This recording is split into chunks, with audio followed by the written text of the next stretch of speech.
Thanks to regenerative braking, the Outlander PHEV is able to use the energy created during deceleration to put charge back into the battery.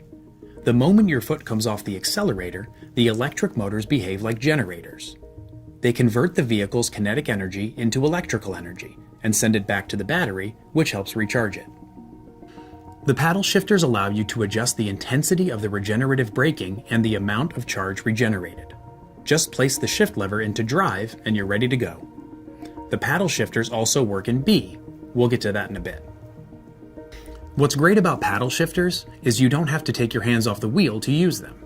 Every pull of a paddle shifter changes the regenerative braking force by 1 level.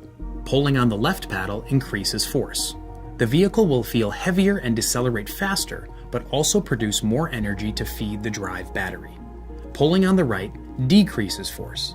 The vehicle will feel lighter and you'll coast further as deceleration takes more time. You can move through 6 levels. At B0, there is no regenerative braking. Then from B1 to B5, the regenerative braking force gets progressively stronger.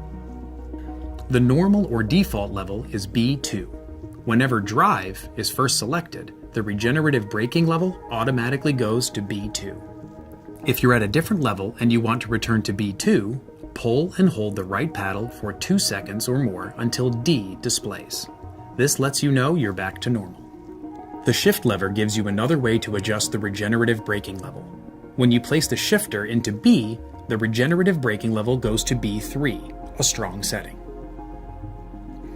This is good for going downhill, utilizing gravity to send more charge back to the battery, but it's also appropriate whenever you want to help optimize battery range.